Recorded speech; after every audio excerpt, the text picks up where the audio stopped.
रामचरितमानस को हर घर के मंदिर में पहुंचाने वाले तथा श्री राम के नाम को जन जन की जुबान पर लाने वाले तुलसीदास महान राम भक्त थे। महर्षि वाल्मीकि द्वारा संस्कृत में लिखी गई राम कथा का सरल अवधी भाषा में पूरे उत्तर भारत में प्रसार तुलसीदास ने किया। उन्हीं के प्रयासों का परिणाम है कि लगभग हर घर में उनकी लिखी हनुमान चालीसा तथा रामचरितमानस का पाठ किया जाता है। आज उनके जीवन परिचय के माध्यम से हम उनके साहित्य और उनके व्यक्तिगत जीवन के बारे में जानेंगे। आइए सबसे पहले जानते हैं तुलसीदास जी के व्यक्तिगत जीवन के बारे में। तुलसीदास जी का जन्म 1532 ईस्वी में उत्तर प्रदेश के बांदा जिले के राजापुर गांव में हुआ था। इनके पिता थे आत्माराम दुबे और माता थी हुलसी। इनकी पत्नी का नाम रत्नावली बताया जाता है। कुछ लोग इनकी पत्नी का नाम बुद्धिमती भी बताते हैं। इनके पुत्र का नाम बताया जाता है तारक, और ये भी बताया जाता है कि इनके पुत्र की मृत्यु बचपन में ही हो गई थी। इनके माता पिता ने इनका नाम रखा था राम बोला। बाद में इनके गुरु नरहरिदास ने इनका नाम बदलकर तुलसीदास कर दिया था। इनका जन्म अभुक्त मूल नक्षत्र में होने के कारण माता पिता ने बचपन में ही इनका त्याग कर दिया था। ये ज्योतिषीय गणना के अनुसार कुछ ऐसी परिस्थितियां बनती हैं जिसमें संतान को माता पिता से दूर रहना होता है, तो इन्हों के माता पिता ने इनका त्याग करके इन्हें वन में भेज दिया था। वन में स्वामी नरहरिदास जी के आश्रम में इनका पालन पोषण हुआ, जहां पर मुनिया नाम की एक सेविका इनका ध्यान रखती थी। यही नरहरिदास से ही तुलसीदास को राम नाम प्राप्त हुआ, राम की कथा का ज्ञान हुआ और इन्होंने ही तुलसीदास नाम भी दिया। इसीलिए नरहरिदास को तुलसीदास जी का गुरु माना जाता है। नरहरिदास के मित्र थे शेष सनातन। उन्होंने तुलसीदास को पुराणों और शास्त्रों का ज्ञान दिया। 1623 ईस्वी में काशी के 80 घाट पर इनका देहावसान हो गया, अर्थात इनकी मृत्यु हो गई। इनके साहित्य के बारे में जानते हैं। हिंदी साहित्य में इनका स्थान क्या है? तुलसीदास जी हिंदी साहित्य में भक्ति काल की सगुण काव्य धारा के सर्वश्रेष्ठ राम भक्त कवि थे। ये जो भक्ति काल है, दरअसल किसी भी साहित्य का अध्ययन करने के लिए अपनी सुविधा के लिए उसको कुछ भागों में बांट दिया जाता है। तो ये भी हिंदी साहित्य का एक भाग है, भक्ति काल। जब साहित्य में भक्ति पर जोर दिया गया, भक्ति पर ही साहित्य अधिक लिखा गया। उसी की एक धारा थी सगुण काव्य धारा, जिसमें प्रभु के साकार रूप का वर्णन किया जाता था, और दूसरी धारा थी निर्गुण काव्य धारा, जिसमें प्रभु के निराकार स्वरूप का वर्णन किया जाता था। तुलसीदास जी सगुण काव्य धारा के कवि थे और राम भक्त कवि थे, क्योंकि सगुण काव्य धारा में आगे चलकर दो धाराएं चली, एक राम भक्ति की और एक कृष्ण भक्ति की, जिनमें से तुलसीदास राम भक्ति काव्य धारा के कवि थे। इसलिए हम कह सकते हैं तुलसीदास जी हिंदी साहित्य में भक्ति काल की सगुण काव्य धारा के सर्वश्रेष्ठ राम भक्त कवि थे।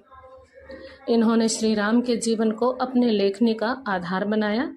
राम भक्त हनुमान जी के साथ साथ जानकी, श्री कृष्ण, शिव पार्वती के विषय पर भी इन्होंने लेखन कार्य किया, अर्थात अधिक इनका जोर रहा श्री राम के जीवन पर लिखने में, उनकी भक्ति में।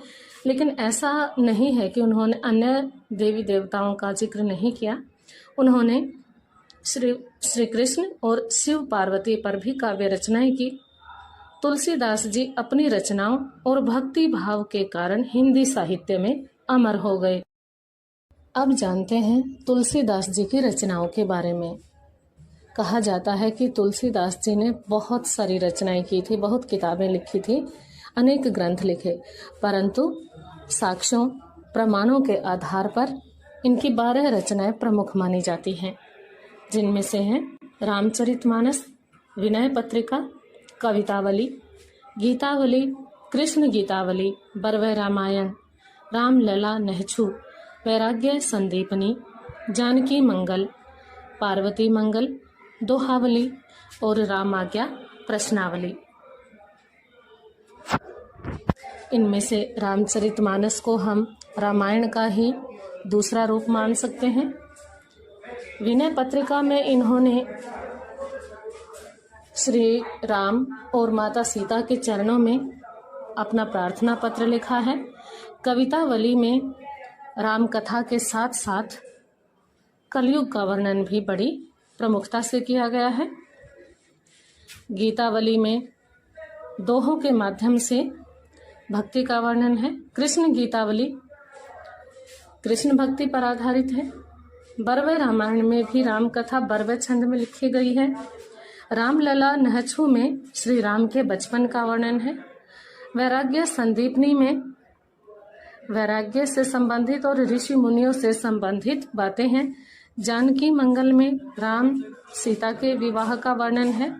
पार्वती मंगल में शिव पार्वती विवाह का वर्णन है, जबकि दोहावली में दैनिक जीवन से संबंधित कुछ दोहे संकलित किए गए हैं।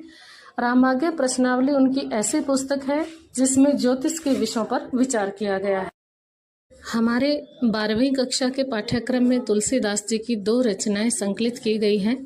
आरोह के दूसरे भाग में एक है लक्ष्मण मूर्छा तथा राम विलाप। यह रचना रामचरितमानस के लंका कांड से ली गई है, जबकि दूसरी है वो सवैये हैं जो कवितावली से लिए गए हैं। उसमें कलयुग का वर्णन है, या कहें कि कलयुग के माध्यम से तुलसीदास के समय जो जनजीवन था, जो सामाजिक व्यवस्था थी, उसका वर्णन किया गया है। समाज में फैली अव्यवस्था, बेरोजगारी और अन्य जो सामाजिक समस्याएं थी उनका वर्णन किया गया है। अब जानते हैं इनके साहित्य की विशेषताओं के बारे में, यानी इनकी जो कविताएं हैं, जो काव्य इन्होंने लिखे, उनमें क्या विशेषताएं थी। इन विशेषताओं को हम 2 भागों में बांट लेंगे। सबसे पहला है भाव पक्ष, यानी कि इनकी कविताओं के सौंदर्य का जो अनुभव करने का पक्ष है, जो भाव है, वो क्या है। तुलसीदास जी ने श्री राम के चरित्र का विस्तार पूर्वक वर्णन करके उन्हें मर्यादा पुरुषोत्तम के रूप में प्रतिष्ठित किया। आज के समय तक भी श्री राम को मर्यादा पुरुषोत्तम माना जाता है। उन्होंने रामचरितमानस में पिता, पुत्र, भाई, माता, पति, पत्नी, मित्र और सेवक आदि सभी संबंधों का आदर्श स्वरूप प्रस्तुत किया है। यानी समाज में एक पिता की भूमिका क्या होती है, एक आदर्श पति, आदर्श पत्नी, आदर्श भाई आदि सभी भूमिकाओं का उन्होंने वर्णन किया है, जिससे कि एक आदर्श समाज की स्थापना हो सके। इन्होंने कलयुग का सटीक वर्णन किया है और उसके दुख से उभरने के लिए राम राज्य की कल्पना की है। अब जानते हैं तुलसीदास जी के काव्य का कला पक्ष, यानी काव्य शास्त्र से संबंधित उनके काव्य की जो विशेषताएं हैं। सबसे पहला है उनके काव्य की भाषा। तुलसीदास जी ने अवधी और ब्रज भाषा में काव्य रचनाएं की हैं। हमारे पाठ्यक्रम में उनके जो पद रामचरितमानस से लिए गए हैं वो अवधी भाषा के हैं, और जो पद कवितावली से लिए गए हैं वो ब्रज भाषा के हैं। इन दोनों भाषाओं का उन्होंने मुख्य रूप से प्रयोग किया है। कहीं कहीं संस्कृत का प्रयोग भी उन्होंने किया है और अन्य भाषाओं के शब्दों का भी बीच बीच में प्रयोग मिलता है। इसके बाद है अलंकारों का प्रयोग। उन्होंने अपनी सभी रचनाओं में अलंकारों का सहज प्रयोग किया है। वो अलग से थोपे हुए नहीं लगते, बिल्कुल सुंदर प्रयोग है। हर तरह के अलंकारों का प्रयोग उन्होंने किया है। इसके बाद आती है छंद का प्रयोग। उन्होंने जहाँ अवधी भाषा का प्रयोग किया है वहाँ अधिकतर दोहा चौपाई छंद का प्रयोग किया है, और जहाँ ब्रज भाषा का प्रयोग है वहाँ सवैया छंद का प्रयोग किया है। कवित और सवैया छंद का प्रयोग ब्रज भाषा को और सुंदर बना देता है। इसके बाद है उनकी रचना शैली। इन्होंने प्रबंध और मुक्तक दोनों शैलियों में रचनाएं की हैं। प्रबंध अर्थात ऐसा काव्य जिसमें आरंभ से अंत तक एक ही कथा हो, एक ही कथा का प्रवाह हो। मुक्तक अलग अलग तरह की काव्य रचनाओं का संग्रह होता है। इसमें फुटकर रचनाएं होती हैं, जैसे अलग अलग विषय पर लिखे हुए दोहे या छोटी कविताएं वगैरह का संग्रह होता है।